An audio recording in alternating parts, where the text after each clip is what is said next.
In our last clip, we discussed how the Bell family had moved from their small North Carolina homestead to Robertson County, Tennessee. And once there, they established a good-sized homestead for themselves, but also while they were there, they very quickly endeared themselves to the community as good, fine people to know. But unfortunately for the Bell family, this idyllic lifestyle of living off the land and surviving by your own wits and mettle, well, that was about to all come crashing down. And the first encounter that would set off the chain reaction of what was to follow took place in the year of 1817. Now, at this time, John Bell was out inspecting his crops as well as his livestock. And while he was doing so, he happened to notice just a short distance away that there was an odd animal just sitting out there in the field. Now, at first glance, he thought it was a dog, which didn't really raise any concerns because, well, it's the frontier. A lot of dogs, they can wander away from their homesteads. Hunting dogs can get lost, and in fact, they could wind up the next county over. So he wasn't off-put by this at first, until he began to observe the creature closer.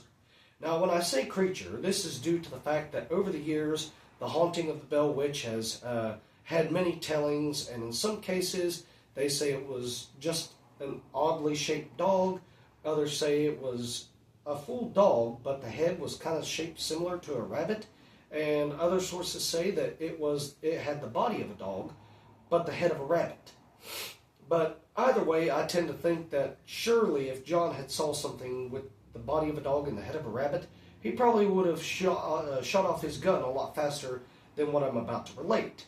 So we're just going to go with the deformed dog theory, because as John started to observe this dog, he noticed that it looked like throughout its body in several different places, the bones had been broken like several times, and although they had healed, they hadn't healed back properly.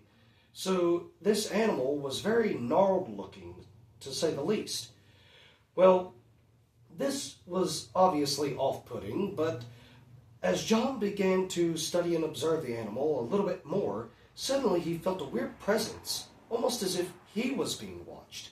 He looked around and saw no one, but then to his horror he realized it was the dog. And as he locked eyes with it, the dog seemed to have this almost human-like understanding in its eyes as it was looking at John intently. Well, at this point, John is perturbed, and so he takes up his rifle and he fires, and the dog takes off running. But when John walks up to the spot where the dog was, surely looking for signs that the animal was there, he was amazed to see that there was no evidence that there had even been an animal of any kind there. Not even so much as grass or corn stalks, which would have been pushed down due to the weight of the animal, and there were no tracks indicating from where the animal had come from and where it went off to. But he had observed it run off in the direction towards the brush line, and so he tried to track it. But to his surprise, there was no fur off to the side of the trail. There was not even so much as a blood spot. And at this point, he became very uneasy about this whole affair. But he kind of passed it off as, well, maybe I just missed the animal. It could have been a coyote or a hunting dog with mange. I don't really know what the deal was, but we're going to just let this pass by. However, that very same night, there would be some more encounters sure to follow, which would lead to the full-out haunting of the Bell Witch. And we want to encourage you to continue along with this series as we progress to learn more about one of Tennessee's most famous hauntings.